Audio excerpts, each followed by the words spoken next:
Tom and Susie Scarella with Scarella Ministries. We are ministering here in the Rocky Mountains in Canada, and we took a day where we just took some time together, and we just got a chance to do a little bit of sightseeing of the Rocky Mountains, and we got a chance to go to a city called Banff.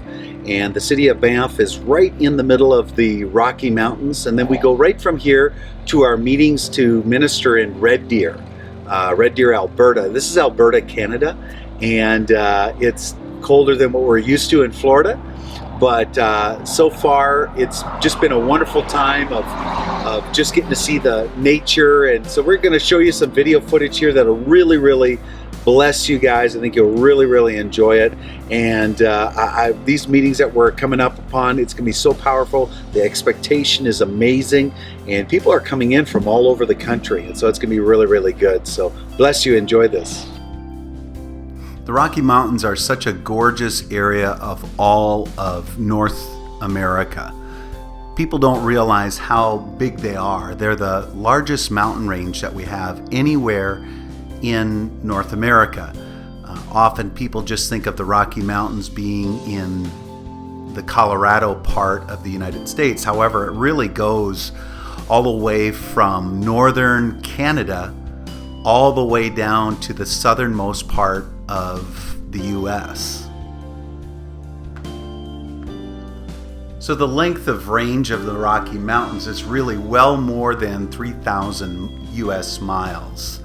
And so with such a long range as far as the length, even the width is pretty wide. It'll go in the US all the way from Colorado over to Nevada, even into Utah, as well as into Idaho. And so it's really long lasting. They're very vast.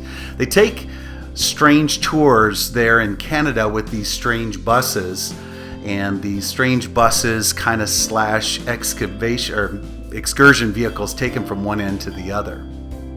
The wildlife in the Rocky Mountains is pretty vast, and some of it people don't realize that the animals are quite large and sometimes deadly. While on the one end we do have the smaller animals, chipmunks, birds, and all of that, we also have the various different kinds of deer and stuff like that. We also have a variety of different kinds of deer. The mule deer that you see, there's white-tailed deer, and the deer can vary in different size. Now these deer that you see came right up to our cars. These are wild. These are all very wild animals, and they came right up to our vehicles. The elk are some of the largest land mammals that we have anywhere in the US or in Canada, especially in the Rockies. Their antlers are massive. They're actually very deadly at times. They get into battles and stuff, and so they're huge. They're almost twice the size of a deer. But then the largest mammal there is, as far as is a moose. And a moose is so large that they have signs everywhere to beware of them, because if you hit them with your car, it will kill you. They're just so massive and large. Now there are other kind of animals such as the Rocky Mountain goats that live way up at the top of the Rocky Mountains in walking areas that's impossible for humans to scale. The bighorn sheep, they live in the very high mountains as well, and they're known for butting heads during mating season.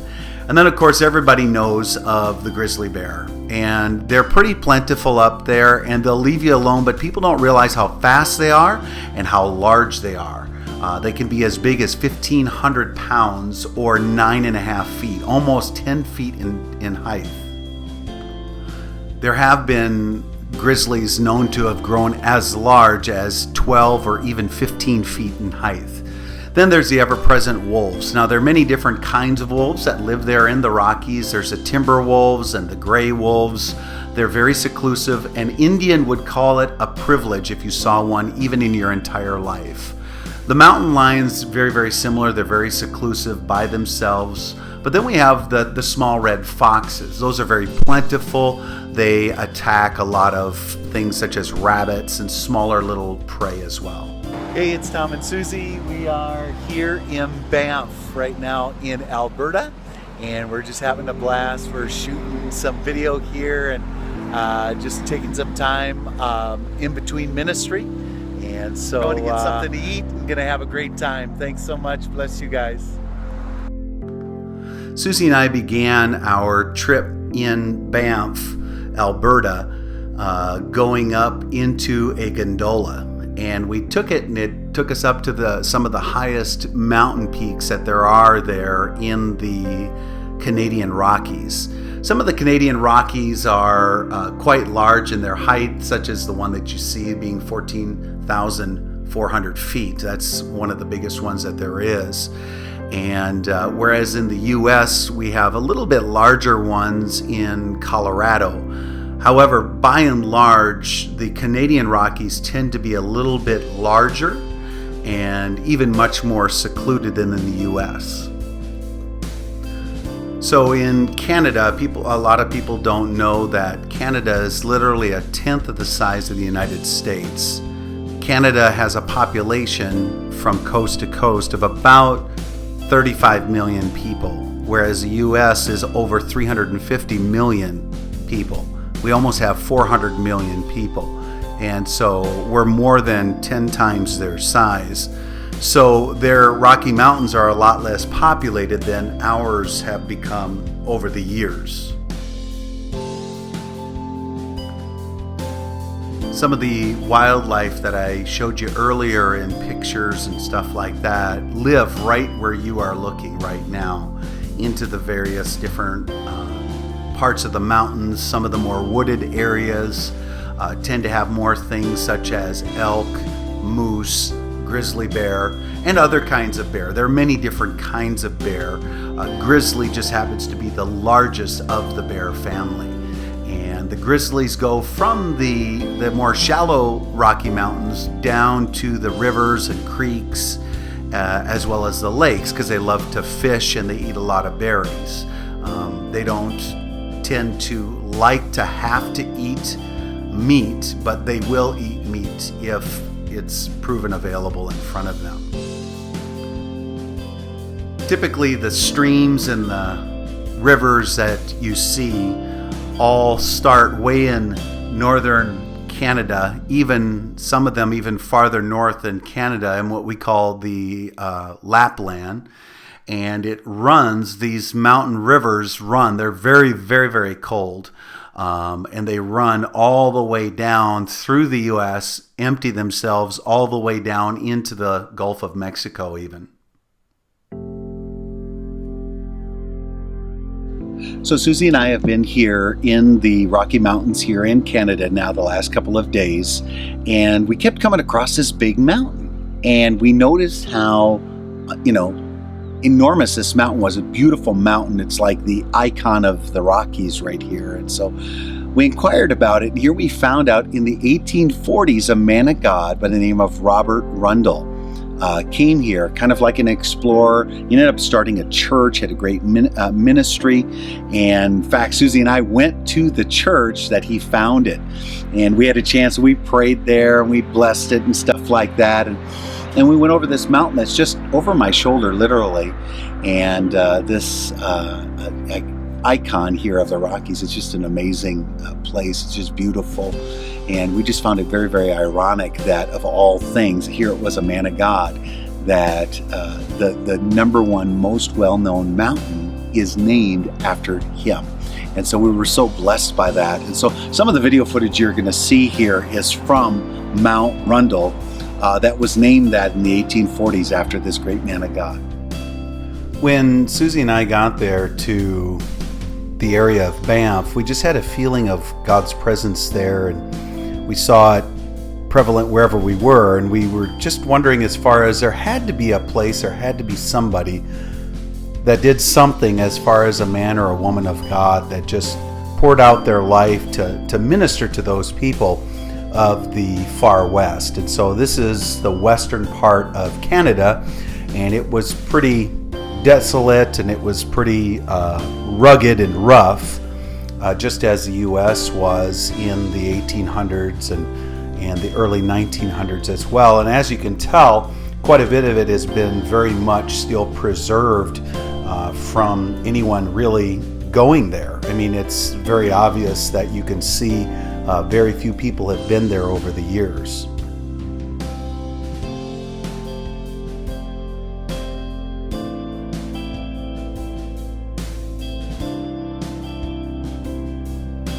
The rivers and the streams are just so cold, and it produces a type of a fish that really loves that particular climate. And so that fish, things such as what we call trout, salmon, things of that nature, they love those streams. They love swimming up against the stream to go spawn, and they just love going in those particular different little creeks and rivers, as well as the lakes. And so the fishing there is just unbelievable. And so as a result of it, you can imagine all the other wildlife that eats the fish, such as eagles, even bear, various different things. They love going down into this particular area to go fishing.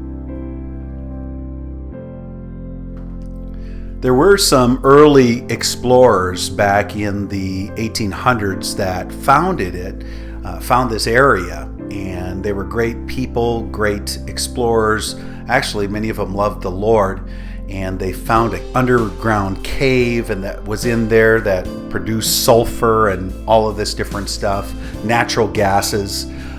So it's a really gorgeous area, virtually untouched by the hand of man. And so we were just so overwhelmed, and the video footage really can't do it justice to the amount of beauty that we saw, really literally everywhere we went. And it was like everything points at that Mount Rundle. Everything points towards this mountain that was named after the preacher Rundle. And so then we came into this area where we saw the natural springs and the natural gases, and it all pointed towards the underground cave is where these great men of God went and found it all.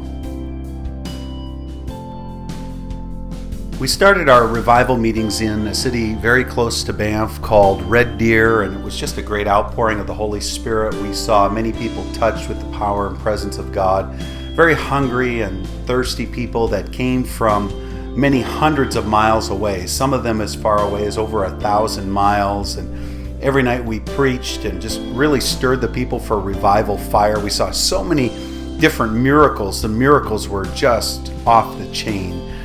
People hit with the joy of the Lord. We had actually some Africans came that got hit with the joy of the Lord, and they wanted to leave, and the power of God just stuck them to the floor as they just laughed for hours in the presence of God. Just some were weeping and some were crying out, and with an incredible hunger of God just every single night. We're on our way back home now from our meetings in Canada, and so we're on a layover right now in Minneapolis, Minnesota. This is where Susie and I grew up, and so we just had some great meetings there in Alberta, Canada, and so just looking forward to getting home. And so now this is the life of the evangelist, sitting in airports.